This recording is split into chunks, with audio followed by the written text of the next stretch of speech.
3 weeks before my wedding, I honestly believed I was living the happiest days of my life. Every morning started with excitement instead of stress. My phone never stopped ringing with calls from the florist, the cake designer, and the wedding planner.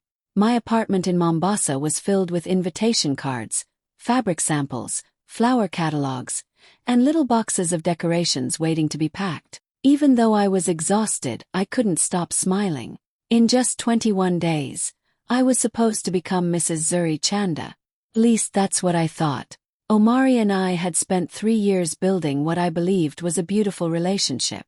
We talked about buying a home near the ocean, raising children, and growing old together. Whenever someone asked if I was nervous about marriage, I would laugh and say, "Not at all.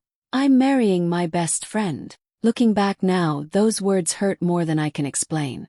That afternoon, I finished my final meeting with the wedding planner. Everything was ready. The venue was decorated exactly the way I had imagined. The guests had confirmed their attendance. My dress had been fitted perfectly. As I walked back to my car, I felt thankful. I even stopped to buy Omari's favorite pastries because I wanted to surprise him. I couldn't wait to tell him that every last detail was finally complete. While I was driving home, my phone vibrated. I smiled, expecting another sweet message from my fiancé. Instead, I saw only one short text. "I'm sorry. I can't marry you."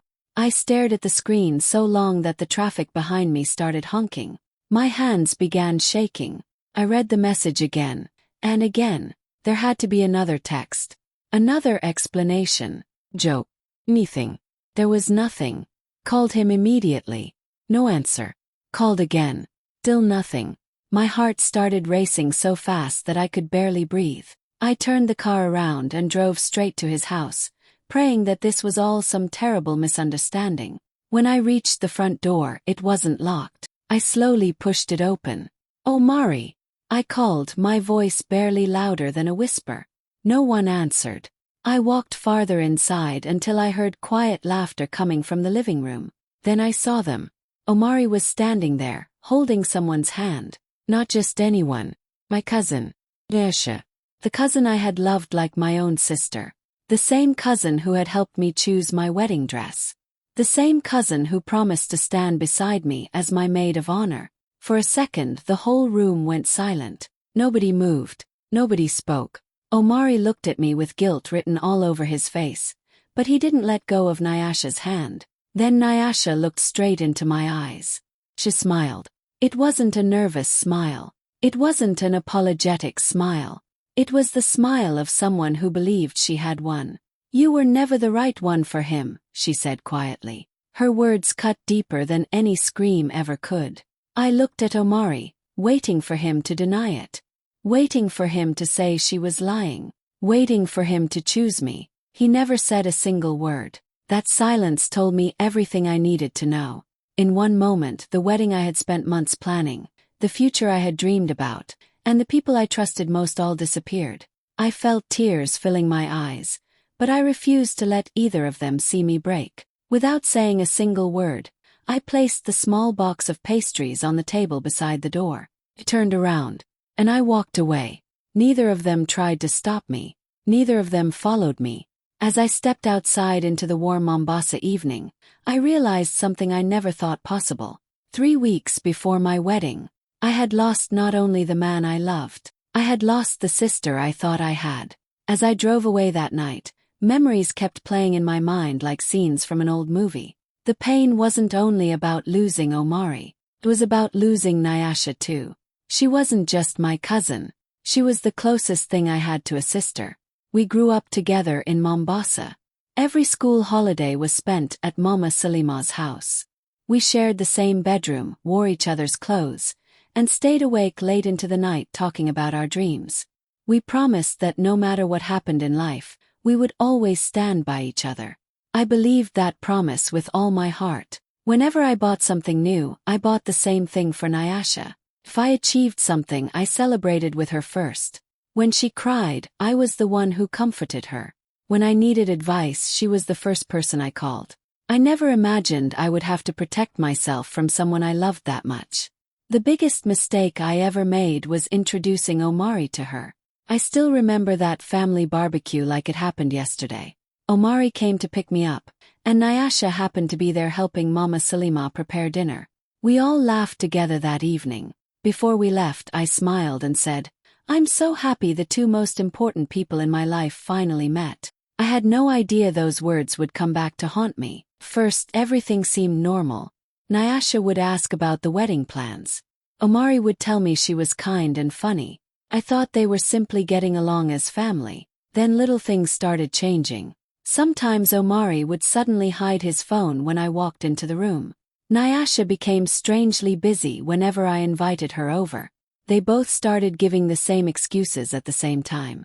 Whenever I asked simple questions, they laughed and told me I was worrying too much.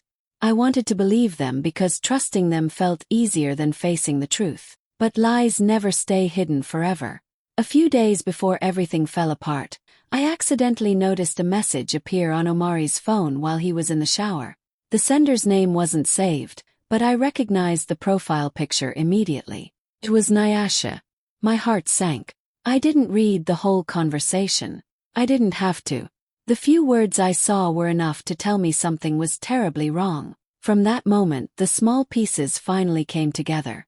The secret phone calls. The cancelled plans. The whispered conversations that stopped whenever I entered the room. It all made sense. What Omari and Nyasha never realized was that the truth had already started finding its way to me. They thought they had hidden everything perfectly. They never imagined I was only days away from discovering the betrayal that would change my life forever. The morning after everything fell apart, I woke up hoping it had all been a nightmare. For a few seconds I forgot what had happened. Then I saw my wedding dress hanging by the window, and the truth hit me all over again. There was no wedding. There was no future with Omari. There was only silence. I picked up my phone and stared at the long list of people who were supposed to celebrate with us in just 3 weeks. My hands shook as I made the first call.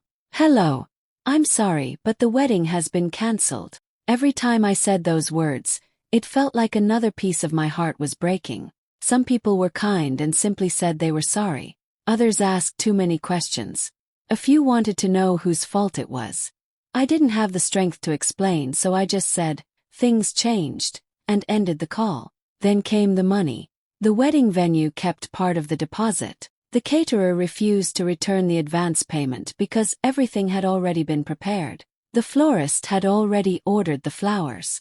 The photographer had turned down other bookings to save our date. One by one, the savings I had worked so hard to build disappeared. But losing money was nothing compared to losing my peace.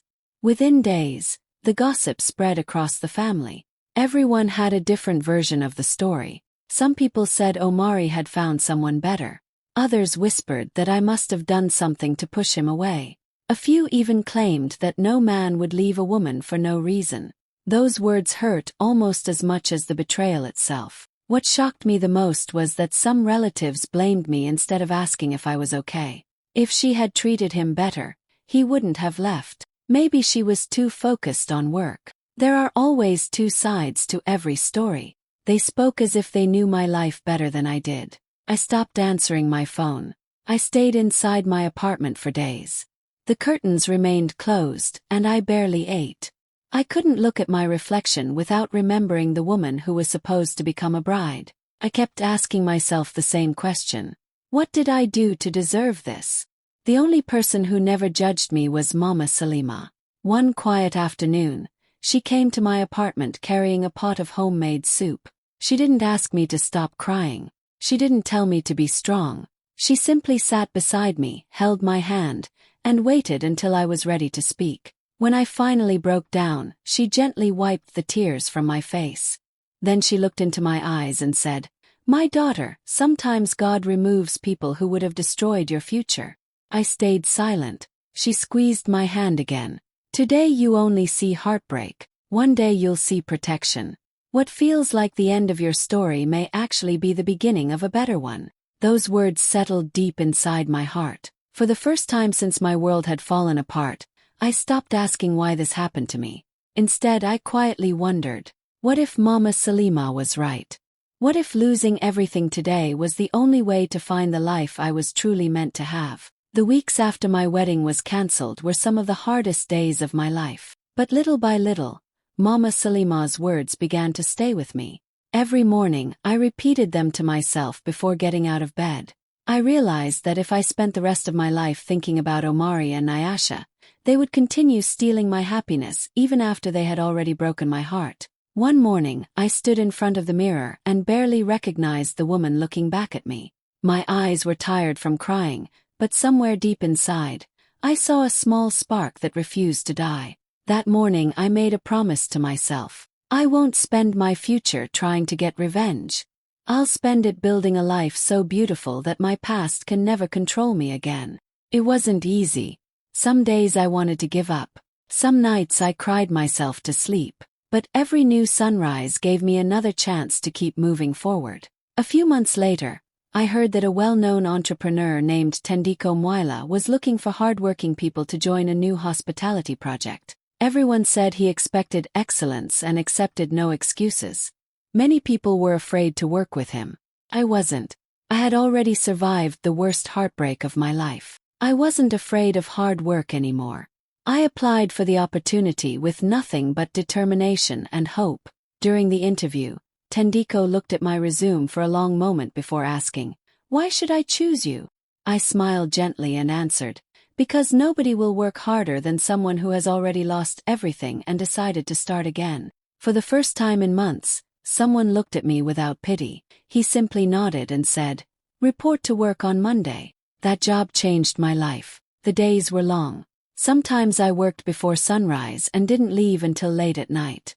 I learned how luxury hotels were managed, how to welcome guests from around the world, how to build a trusted team, and how every small detail could create an unforgettable experience. Instead of spending hours thinking about betrayal, I spent them learning new skills. Instead of crying over my past, I started planning my future. Every paycheck became an investment.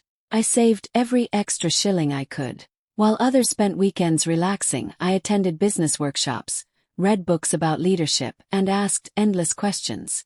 Tendiko noticed my dedication and never stopped encouraging me to aim higher.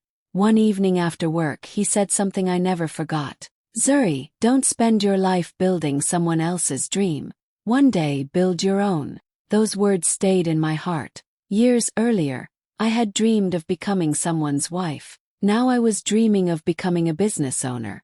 After months of careful planning, countless sleepless nights, and more sacrifices than anyone could see, I finally opened my first luxury hospitality business.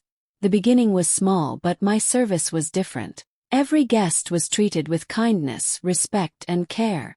People started sharing their experiences with friends. Visitors returned again and again. Soon, my business became one of the most talked about luxury hospitality brands in the region. The woman who once cried over a cancelled wedding was slowly disappearing. In her place stood a woman who had discovered something far more valuable than the life she had lost. She had discovered her own strength. While my life was slowly moving forward, Omari and Nyasha were busy creating a different story for the world to see. Just a few months after our broken engagement, they got married. The news spread through the family quickly. Some relatives sent me pictures without even asking if I wanted to see them. Others told me I should forget the past because everything happens for a reason. I quietly deleted every photo. I refused to let their wedding become the center of my life. On social media, they looked like the perfect couple. Every week there were new pictures. Romantic dinners by the beach. Expensive vacations. Matching outfits. Smiling selfies with captions about true love and new beginnings. Anyone looking at those photos would believe they were living a dream. But pictures only show what people want the world to see. Behind the closed doors of their home, that perfect life was already starting to fall apart. Omari had left his stable job to start a business, believing success would come quickly. Didn't. One project failed after another. Clients canceled contracts. Bills continued to pile up, and every month became harder than the last. The money they expected never arrived. Instead of celebrating their future, they spent more time worrying about unpaid loans and overdue payments. The pressure slowly changed both of them. The same people who had laughed together every day now argued over almost everything. Small conversations turned into loud fights. Simple mistakes became reasons to blame each other. Every problem ended with one saying, "This is your fault." Trust, the foundation of every strong relationship, had never truly existed between them. If someone is willing to betray another person for you, one day you begin wondering if they can betray you too.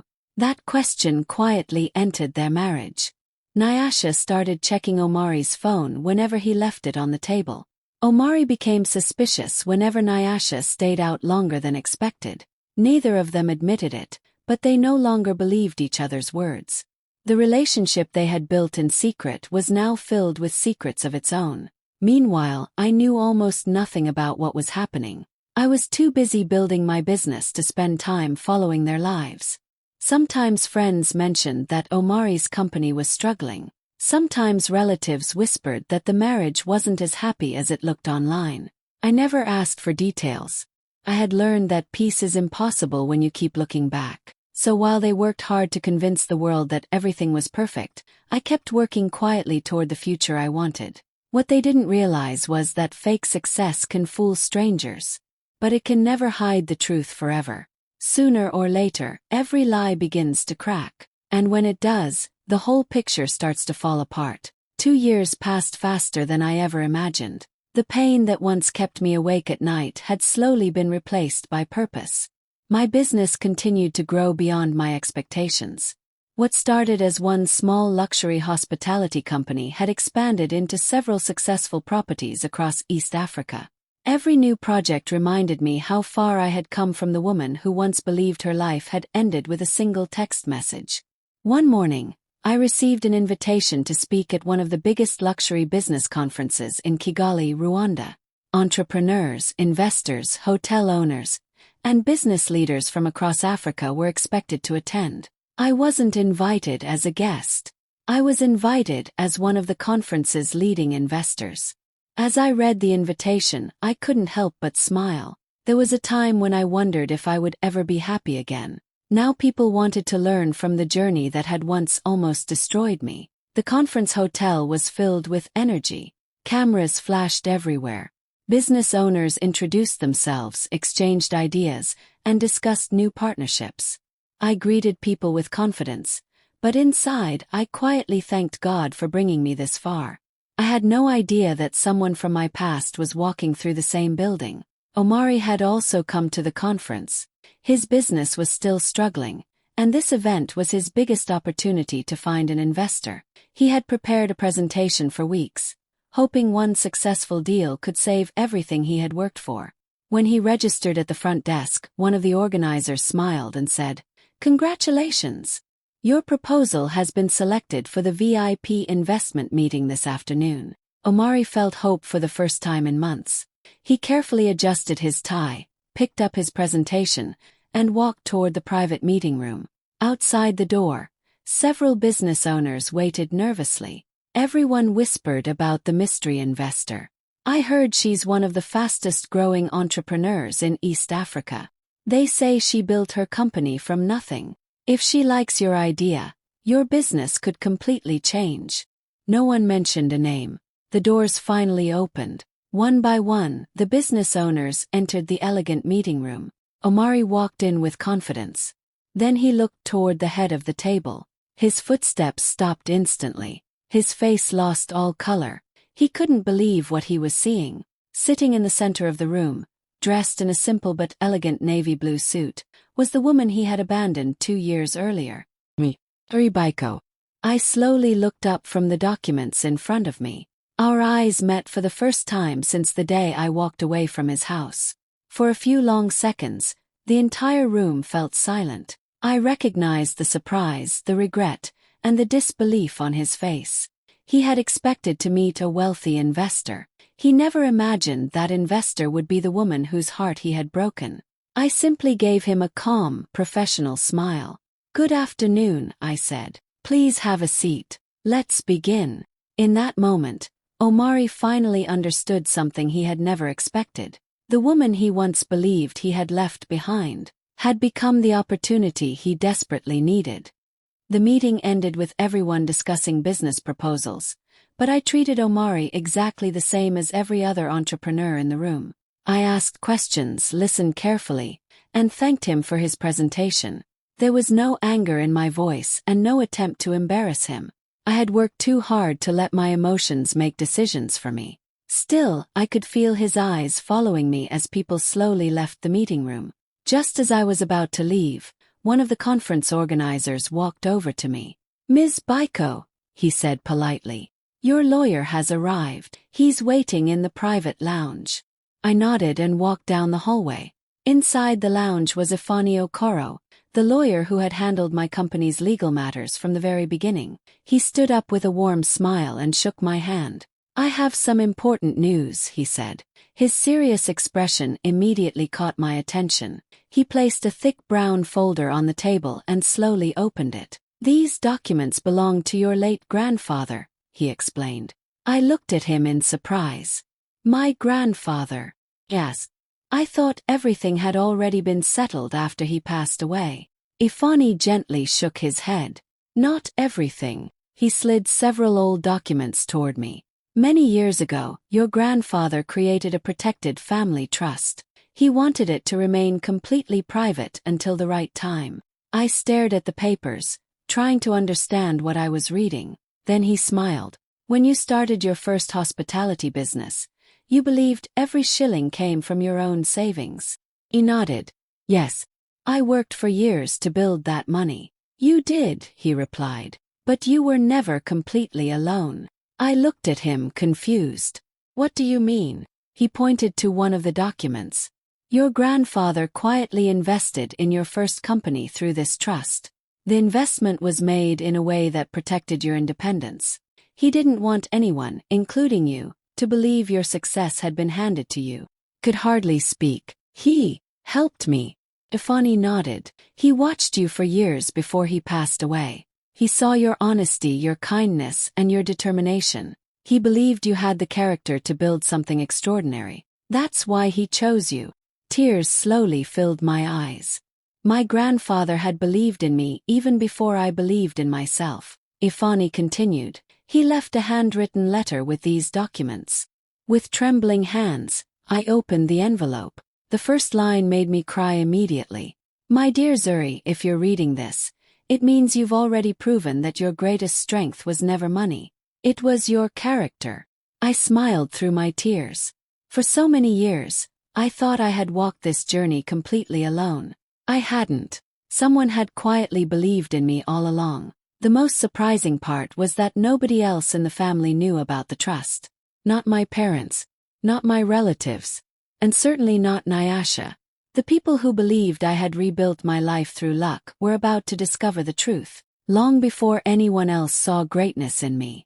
My grandfather already had. The conference ended, but the conversations it started were far from over. Over the next 2 days, I attended meetings with investors, signed new partnership agreements, and spoke with business leaders from different countries. My schedule was completely full. I wasn't thinking about Omari or Nyasha anymore. Then one evening, as I was leaving the hotel after my final meeting, I heard someone quietly call my name. "Zuri." I turned around. It was Nyasha. For a moment, neither of us spoke. She looked very different from the confident woman I had seen 2 years earlier.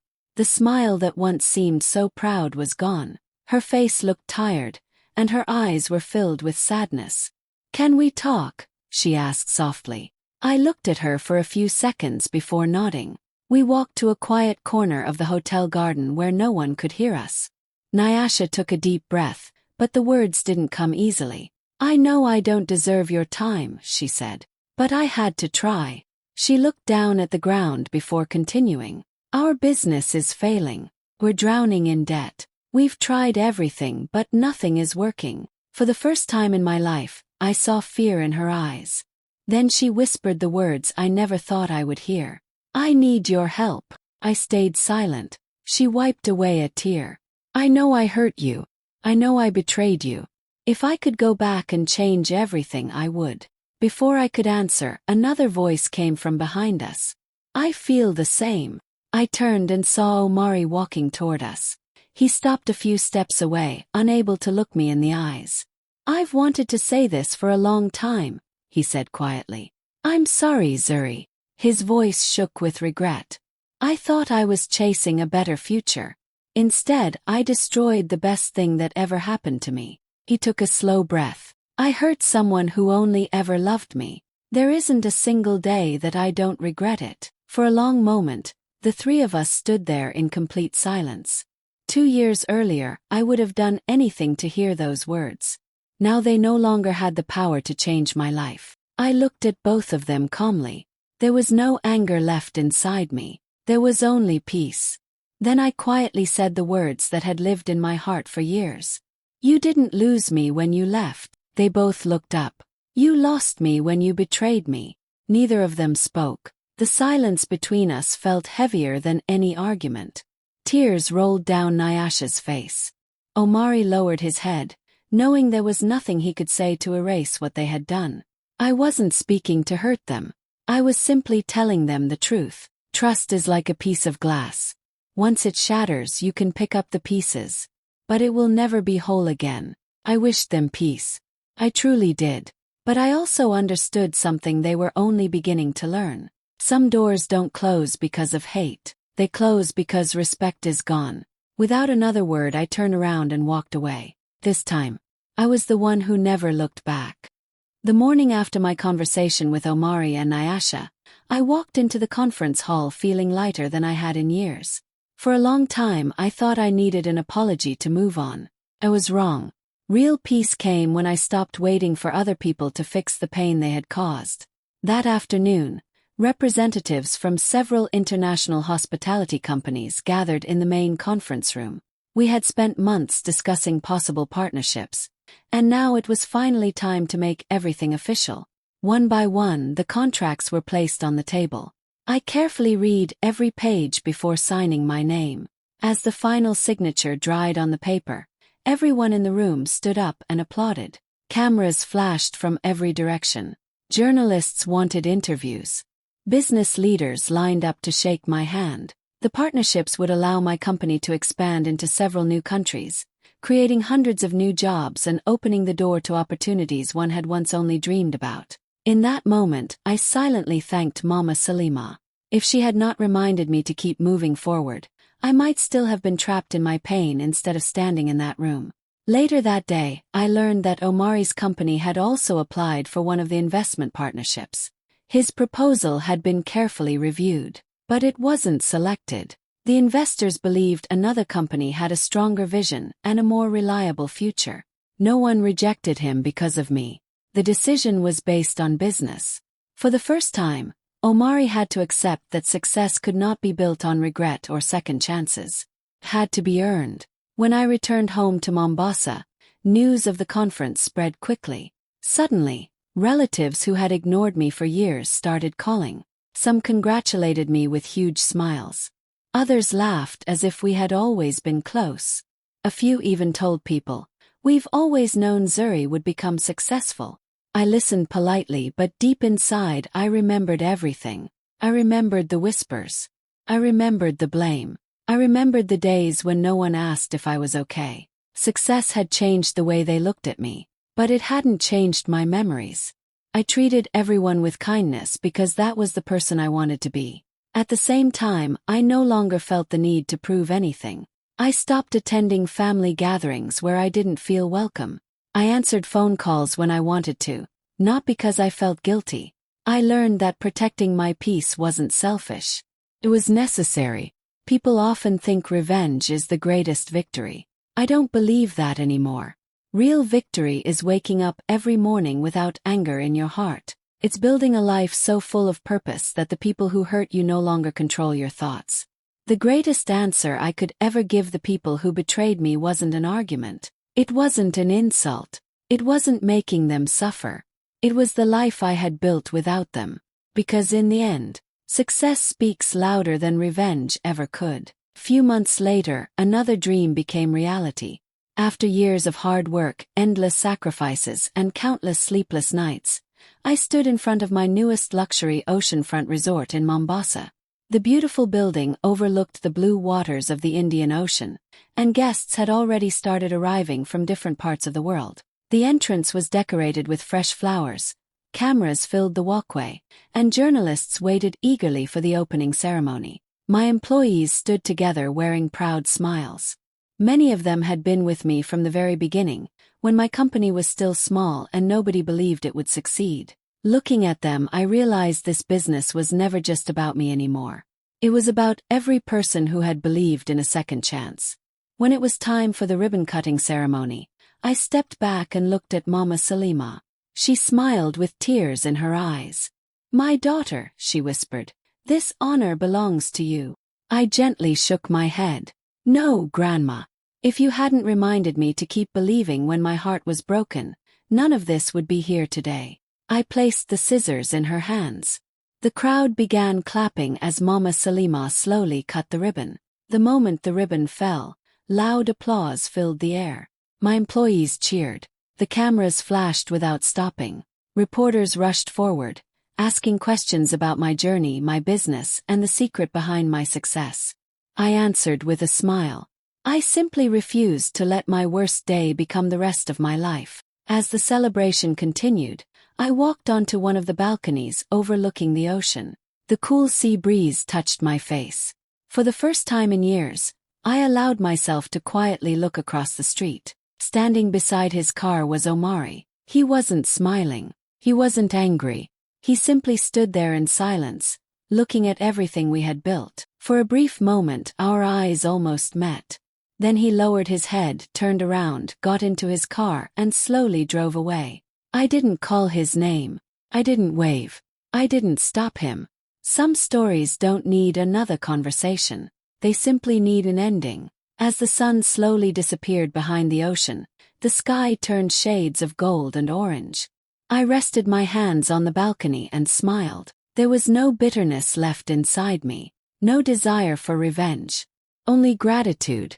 I finally understood what Mama Salima had tried to teach me all those years ago. Sometimes the greatest blessing arrives wearing the clothes of heartbreak. If Omari had stayed, I might never have discovered the woman I was capable of becoming.